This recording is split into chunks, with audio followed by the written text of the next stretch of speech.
Right now, as you listen to these words, there is another voice listening with you. It is not coming from your phone. It is not coming from a speaker. It is coming from somewhere inside your own mind. You have heard this voice thousands of times. In fact, you have probably heard it today. It comments on your decisions. It judges your mistakes. It reminds you of old memories. Sometimes it even argues with itself. Most people rarely stop to think about it. Yet this mysterious voice shapes nearly every part of human life. It influences your emotions. It influences your confidence. It influences how you see the world. Scientists call it the inner voice. Others call it inner speech. Some people simply call it their thoughts. But what exactly is it? Why does it exist? Where did it come from? And perhaps most importantly, can it be trusted? To understand the inner voice, we need to travel back in time. Long before smartphones existed, long before books existed, long before civilization existed, ancient humans faced a dangerous world. Every day brought uncertainty. Every night brought fear. Survival required constant planning. Early humans needed to remember where food could be found. They needed to remember dangerous locations. They needed to learn from mistakes. They needed to predict what might happen next.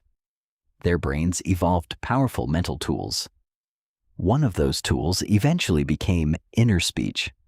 Researchers believe language played a major role. Human beings developed increasingly complex communication. Words became symbols for ideas. Ideas became easier to organize. Over time, external speech became internal speech. The psychologist Lev Vygotsky proposed this idea nearly a century ago. He believed children first learn language socially. Then they gradually begin speaking to themselves.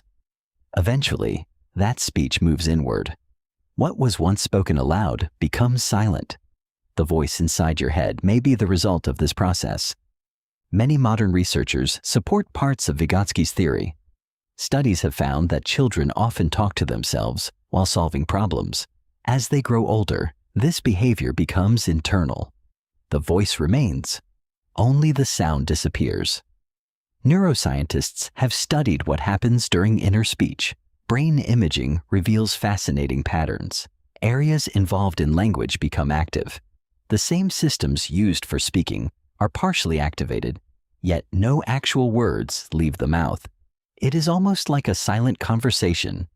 Your brain is speaking. Your body remains still.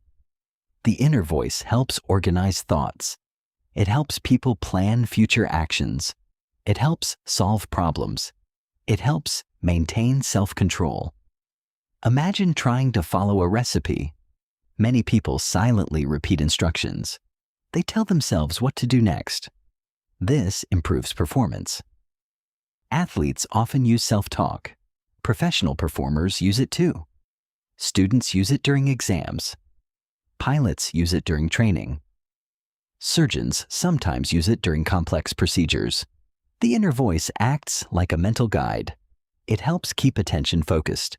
Without it, many tasks become harder. Yet not everyone experiences inner speech in the same way. This surprises many people. Some individuals hear a nearly constant inner monologue. Others experience only occasional verbal thoughts. Some think primarily in images. Others think through emotions. Some people report almost no inner voice at all. Researchers are still exploring these differences. Human minds are more diverse than we once believed. There is no single way to think. This discovery challenged old assumptions. For years, many people assumed everyone thought exactly like they did. Science revealed a more complex reality. Minds can operate in remarkably different ways. One of the most famous researchers of inner speech is Russell Hurlburt. He spent decades studying people's inner experiences. His findings revealed tremendous variation. Some participants described detailed inner conversations. Others rarely experienced words. Many switched between different mental styles. Human consciousness proved difficult to categorize. The more researchers learned, the stranger it became. Another important question emerged. Who exactly is speaking inside your head? It feels like a single person, yet the brain contains billions of neurons. Different systems constantly process information. Different regions compete and cooperate. Neuroscientist Michael Gazzaniga explored this idea. His research suggested the brain often creates explanations after events occur. He called one mechanism the interpreter. The interpreter tries to create a coherent story. It helps us make sense of our experiences. Sometimes that story is accurate. Sometimes it is not. This leads to a surprising realization. Your inner voice is not always telling the truth. It often feels authoritative. It often sounds confident. Yet confidence and accuracy are not the same thing. The voice can exaggerate fears. It can distort memories. It can jump to conclusions. It can create unnecessary worries. Consider a common example. You send a message to a friend. Hours pass without a response. Immediately, the inner voice begins working. Maybe they are angry. Maybe they dislike me. Maybe I said something wrong. The voice creates explanations. Most of them have no evidence. Yet, they feel convincing. Psychologists call many of these patterns cognitive distortions. They are systematic thinking errors. The brain is trying to predict reality. Sometimes it predicts incorrectly. The inner voice becomes a storyteller. Unfortunately, not every story is true. This is especially important when discussing anxiety. Anxiety often feeds on internal dialogue. A small concern becomes a larger concern. Then it becomes a catastrophe. The voice keeps repeating possibilities. The brain interprets repetition as importance. Stress increases. Fear increases. The cycle continues. Yet the same voice can also help us. It can encourage resilience. It can provide motivation. It can help people survive difficult times. Many successful individuals deliberately train their self-talk. They learn to challenge negative thoughts. They replace destructive patterns. This idea appears in cognitive behavioral therapy. Cognitive behavioral therapy is one of the most researched psychological treatments. It teaches people to examine their thoughts critically. Not every thought deserves belief. Not every fear deserves obedience. Sometimes the voice is merely guessing. Sometimes it is wrong. Learning this can be life-changing. Ethan Kross explored this subject in his book, Chatter. He studied how inner conversations affect well-being. His research revealed useful techniques. One technique involves psychological distance. Instead of saying, "Why am I failing?" you ask, "Why is John struggling right now?" Referring to yourself in the third person creates distance. That distance often improves reasoning. The emotional intensity decreases. Clear thinking becomes easier. Another technique involves perspective. Imagine advising a friend. What would you tell them? Often we treat friends more kindly than ourselves. The inner voice can become harsh. It can become cruel. It can demand perfection. Yet perfection is impossible.